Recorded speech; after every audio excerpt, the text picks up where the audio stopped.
আসসালামু আলাইকুম ফ্রেন্ডস। তো আমি শামীম আর তোমাদের সবাইকে স্বাগতম শামীম পিজন লফটে। তো একদম সকাল সকাল চলে এসেছি পায়রা লফটের মধ্যে। আর পায়রা লফট প্রত্যেকদিন ক্লিন করার পরেও তোমরা দেখবে যে পায়রা লফটে মানে পুরোনো যে পটিগুলো ওগুলো একদম শুকিয়ে মানে পাথরের সাথে সেট হয়ে যায়।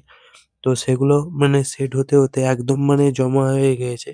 তো তাই ভাবলাম আজকে এই দুটো লফটের ক্লিন করব। তো দুটো লফটের ক্লিন করতে পারবো না, কারণ যেহেতু আজকে টাইমটা অনেক কম আর যেহেতু আমি লফটে অনেক দেরি করে এসেছি। তো সেই জন্য তো লফটটা পরিষ্কার করতে পারবো না। আর দেখতেই পাচ্ছ পাশের বাড়ির পায়রা উড়িয়েছে। আর একটা নতুন পায়রাও এসেছে মানে পায়রা ওড়ানোর পর। তো পায়রাটা কি পায়রা আমি ঠিক জানি না। গিরিবাজ পায়রাগুলোর সঙ্গে উড়ছিল একটা কালো রঙের পায়রা। হয়তো ম্যাড্রাসি পায়রা হতে পারে, কারণ ওর স্পিড বা ওড়ার যে স্টাইলটা একদম ম্যাড্রাসি পায়রার মতো। আর দেখতেই পাচ্ছ তোমরা যে লফটের মধ্যে কেমন রয়েছে। তো লফট পরিষ্কার করার আগে আমি ভাবছি যে বিটার পায়রাগুলোকে আমি খুলে নিই, কারণ এদেরকে আমি খাবার দিয়ে দেবো, এরা এদিকে খাবে আর ওদিকে আমি এদের লফটটাও ক্লিন করে দেবো। তো বেশি তাহলে টাইমটা আর লাগবে না। তো সেই জন্য আর এই যে পায়রাগুলো এখনো উড়ছে মাথার ওপরে। তো ওইটা কোন পায়রা? তো পায়রাটা কিন্তু নামেনি, লাস্টে কিন্তু চলে গিয়েছিল। পায়রাটা যত সম্ভব ওটা একটা মাদ্রাসি পায়রাই হবে। তো চলো আমি কালাঙ্কার লবটা খুলে দিই। আর বেশি দেরি না করে এদেরকে আমি ছেড়ে দেবো। এদেরকে আগে খাবারটা দিয়ে দেবো। তারপর আমি লবটা ক্লিন করব। আর হ্যাঁ, তোমাদেরকে একটা কথা আমি বলে রাখি।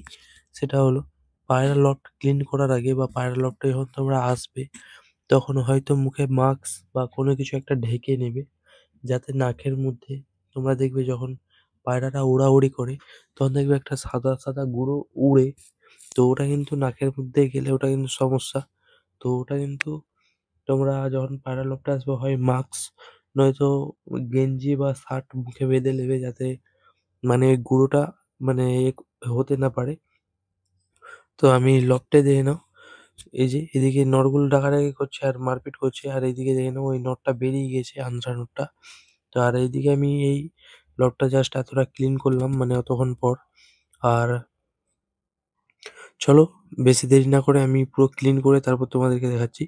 তো আমি যতটা পেরেছি ক্লিন করেছি দেখে নাও, আর যেহেতু আজকে টাইমও নেই সেই জন্য আমি যতটা পারলাম করেছি। আর এটা কিন্তু কালকে আমি লটটা ক্লিন করব। আজকে কিন্তু আমার টাইমটা হচ্ছে না, কারণ মানে অনেকটাই দেরি হয়ে গেছে। আমাকে পায়রাগুলোকে খাবার দিয়ে কাজে চলে যেতে হবে। আর যেহেতু বেশি দেরি করা যাবে না। আর সকালবেলা দেখতেই পাচ্ছ লফটের মধ্যে কত সুন্দর রোদ পড়ছে। আর এই আন্ধ্রা নটটা খালি বারবার বেরিয়ে যাচ্ছে লফট থেকে। ও কিন্তু ওর নিজের যে বিড়াল লফটে যে অন্য পায়রাগুলোকে মারছে। তো এই জিনিসটা খারাপ। তো চলো আমি এদের লফটকে ক্লিন করে এদেরকে খাবারও দিয়ে দিয়েছি। তোমরা দেখতে পাচ্ছ। আর লফট ক্লিন রাখলে কিন্তু পায়রাদের কোনো কিছু রোগ বা জ্বালা কোনো কিছুই হয় না।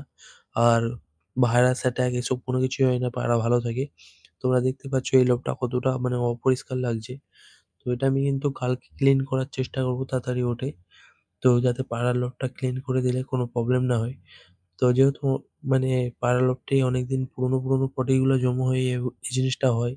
তো সেই জন্য এই জিনিসটা হয়েছে। তো যেহেতু তোমরা জানো আমি প্রত্যেকদিনই লফট ক্লিন করতাম। তারপরেও কিন্তু এই জিনিসটা হয়। যারা মানে প্রত্যেকদিন লফট ক্লিন করে তারা কিন্তু এটা ভালোভাবে বুঝতে পারবে। আর আজকে কিন্তু বাচ্চাগুলোকে আমি চালে ছেড়েছি। মানে রোদ খাওয়ানোর জন্য। কারণ হচ্ছে মানে বাচ্চাগুলোকে রোদও পেয়ে যাবে আর মানে সেটও হয়ে যাবে। আর কালাঙ্কা নটটা মানে আন্ধ্রা নটটাকে প্রচণ্ড মারছে। আর এইদিকে প্রায় এদের খাওয়া শেষের পথের দিকে। তো চলো ভিডিওটা আর বেশি বড় করছি না। দেখা হচ্ছে তোমাদের সঙ্গে দুপুরে। অ্যান্ড তারপর তোমাদেরকে দেখাই যে দুপুরে আমি কি করছি পায়রাকে। তো চলো দুপুরে তোমাদের সাথে কথা বলছি। তো বন্ধুরা এখন আমি চলে এসেছি দুপুরবেলা পায়রার লফটে। আর পায়রাগুলো দেখে নাও সব বসে রয়েছে এদিকে। আর পায়রার লটগুলো ক্লিন করার পরে কত সুন্দর লাগছে তোমরাই জানাও কমেন্টে। আর যেটা বলতে মানে আমি থেমে গিয়েছিলাম।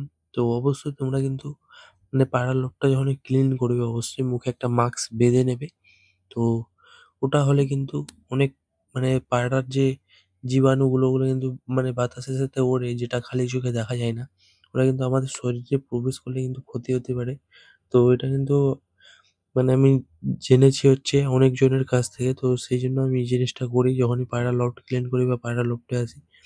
মুখে কিছু দিয়ে ঢেকে নেই, যাতে মানে নাক দিয়ে ওই গুঁড়োটা প্রবেশ না করতে পারে। তো আমি জানি এখনো যে অনেক লোক মানে এমনি নরমালি পায়রা লফটে আসে দেখাশোনা করতে। তো কোনো ব্যাপার না, মাঝে মধ্যে আসলে কোনো কিছু হবে না। তো বেসিক্যালি যখন তোমরা পায়রা লফটটা ক্লিন করবে, তখন ওই টাইমে অবশ্যই ইউজ করবে। আশা করি তোমরা আমার কথাটা মানবে আর এই জিনিসটা ইউজ করবে। তোমাদের মানে শরীরে কোনো প্রবলেম হবে না। আর পায়রার লফটটা ক্লিন রাখতেই হবে। এটা কিন্তু এমার্জেন্সি। মানে পায়রার কোনো ক্ষতি হবে না এই জিনিসগুলো করলে। চলো, এই যে পায়রাগুলো বসে রয়েছে আর তোমাদেরকে বিডার পায়রাগুলোকেও দেখাই। আর কিন্তু ওই কালাঙ্কা জোড়াটা কিন্তু মানে মাদিটাকে ছোটাচ্ছে, কিন্তু মাদিটা কিন্তু ডিম দিচ্ছে না। আর এই যে এখনো বাচ্চাগুলো রোদে দেওয়া আছে। সেই সকাল থেকে কিন্তু একই জায়গায় রয়েছে। এদেরকে আমি খাবার, জল-টল সব দিয়ে গিয়েছিলাম। মানে এরা যাতে খেতে পারে। আর এদেরকে কিন্তু নামিয়ে আমি লবটা কিভাবে ঢোকাই তোমাদেরকে দেখাচ্ছি। চলো বাচ্চাটাকে আমি পেড়ে নিই, খাঁচাটাকে। তারপর তোমাদেরকে দেখাই এদেরকে আমি কেমন লবটা ঢোকাই। আর আজকে কিন্তু এদেরকে গ্রিট দেবো দুপুরের টাইমে। পায়রাকে অনেকদিন গ্রিট দেওয়া হয়নি। তো সেজন্য ভাবলাম যে গ্রিটও দেবো। এইদিকে দেখে নাও রামপুরের নটটা কেমন ডাকাডাকি করছে। মানে ওরা খুশিতে মানে দেখছে যে লবটা ক্লিন করে দিয়েছি, কত সুন্দর লাগছে। আর এই যে কালাঙ্কার বাচ্চাটা, এই সরি কালাঙ্কা বাচ্চা না, এটা হচ্ছে যে আমার মেন সাদা নটটা। আর এদিকে বাচ্চাগুলো। তো চলো আমি খাঁচাটা পেরে বাচ্চাগুলোকে লফটে ঢুকিয়ে দিই, তারপর তোমাদেরকে দেখাচ্ছি। আর তোমরা অবশ্যই জানাবে রামপুরের নটটা তোমাদের কেমন লাগছে। আর এটা হচ্ছে আমার বাড়ির হচ্ছে সবচেয়ে টপ কোয়ালিটির পায়রা ম্যাড্রাসের মধ্যে। আর এই পায়রাটা কিন্তু আমার চোখের সামনে কিন্তু প্রায় ৮ ঘন্টার কাছাকাছি উড়েছিল। আমি নিজে উড়িয়েছিলাম নরমালি গমে। তো কোনো কিছু দেইনি। আবার গরমকালে উড়েছিল। মানে এর ব্লাডটাই এমন। চলো আমি এদেরকে খুলে নিই ব্রিডার পায়রাগুলোকে। তারপরে বাচ্চাগুলোকে নাম করাবো। তোমাদেরকে দেখাবো কেমনভাবে লফটে ঢোকাই আমি। এই যে ব্রিডার পায়রাগুলো খুলে তোমাদেরকে দেখাচ্ছি। এই যে এদিকে এমন নটটা বসেছিল, আমি ভাবলাম যে আন্ধ্রা মাদিটা ডিম দিয়ে দিয়েছে নাকি। তারপর দেখলাম না, এরা এমনিই বসে রয়েছে। আর এদিকে দেখে নাও বাচ্চাগুলো কেমন বসে রয়েছে। তো এদের লকটা আমি খুলে বাচ্চাগুলোকে নাম করাবো, তোমাদেরকে দেখাবো।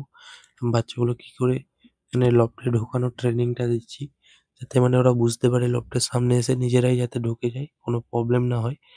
তো অনেক সময় কি হয়েছে, নতুন বাচ্চাগুলো লফটে ঢোকার চেষ্টা করে কিন্তু কোথাতে ঢোকে ওটা বুঝতে পারে না। তো ওটারই বেসিক্যালি ট্রেনিংটা আমি দিচ্ছি। কেমন করে ঢোকাই সেটা আমি তোমাদেরকে দেখাবো। আর আশা করি তোমরা আমার গলার ভয়েসটা শুনে বুঝতেই পারছো এখন মানে শরৎ গরম, মানে গরমও আছে ঠান্ডাও আছে। সেই জন্য মানে পায়রা বা মানুষদের সবারই শরীর খারাপ হচ্ছে। তো এই টাইমে তোমরা পায়রাগুলোকে একটু দেখাশোনা রাখবে আর নিজেরও শরীরকে ভালো রাখবে। আর এই যে পায়রাগুলো ছেড়ে দেওয়ার পরেই ওরা কিন্তু খাবার দিয়ে দিয়েছি, ওরা খাচ্ছে। চলো এটা খেয়ে নিক আর আমি বাচ্চাটাকে পেড়ে কিভাবে লফটে ঢোকাই তোমাদেরকে দেখাচ্ছি। চলো বাচ্চাটাকে আগে আমি পেড়ে নিই। আর এরা এদিকে খাচ্ছে, খেয়ে নিক। তারপর তোমাদেরকে দেখাই যে বাচ্চাটাকে আমি কিভাবে লফটে ঢোকাচ্ছি। আর এই ট্রেনিংটা দিলে কিন্তু মানে নতুন বাচ্চাদের লফটে ঢুকতে কোনো প্রবলেম হবে না। আর বাচ্চাগুলো কিন্তু এভাবে আস্তে, আস্তে যদি করি ট্রেনিংটা, ওরা কিন্তু বুঝে নেবে যে এভাবে লফটে ঢুকতে হবে, বেরোতে হবে। এই যে খাঁচাটা আমি খুলে নিলাম মুখটা। আর চলো আমি দরজার মুখটাও খুলে নিই। তারপর তোমাদেরকে দেখাচ্ছি যে কিভাবে লফটে ঢোকাতে হবে বাচ্চাকে। আর কেমনভাবে আমি ট্রেনিংটা দিচ্ছি। এই যে খাঁচার মুখটা লফটের দিকে করে দিলাম। এদিকে আমি ধাওয়া দিচ্ছি। ওরা বেরিয়ে কিন্তু জাস্ট লফটের দিকে ঢুকে যাবে। হালকা একটু ভয় দেখিয়ে দিব যাতে ওরা বুঝতে পারে যে আপনারা এখন খোলা আছে, যাতে লফটে ঢুকে যেতে পারে। এই যে আমি ভয় দেখাচ্ছি, ওরা উড়ে চলে যাবে। আর ওদেরকে আমি বেশি দেরি না করে খাবার দেবো, কারণ এরা সকালের যে খাবারটা দিয়েছিলাম একদম খেয়ে নিয়েছে। এদেরকে খাবার দেওয়ার সঙ্গে, সঙ্গে এরা খেতে নামবে, আমি সেটা খুব ভালো করেই জানি। আর যেহেতু এখন শীতকাল, তো পায়রাকে রোদে রাখলে কোনো মানে ক্ষতি হবে না। আর যেহেতু ওরা বাচ্চা, তো ওদের প্রপারলি একটা রোদ দেওয়া বা ধূপ, যারা বলে ধূপ সেটিং বা জাল সেটিং বলে, তো তারাও কিন্তু এভাবে করে রাখে। তো এই যে খাবার দিয়ে দেওয়া সঙ্গে, সঙ্গে ওরা কিন্তু নেমে গিয়েছে। ওরা খেয়ে নিক, তারপরে এদেরকে আমি এদের জল দেবো আর মাদি পায়রাগুলোকে খাবার দেবো। আর ভিডিওটা বেশি বড় করছি না, অনেক বড় হয়ে গেছে। দেখা হচ্ছে নেক্সট ভিডিওতে। ততক্ষণের জন্য বাই বাই। বেশি দেরি না করে এদেরকেও খাবার দিয়ে দিই। তো আবারও আমাকে কাজে যেতে হবে। বেশি বড় আর করছি না আমি ভিডিওটা। চলো বাই।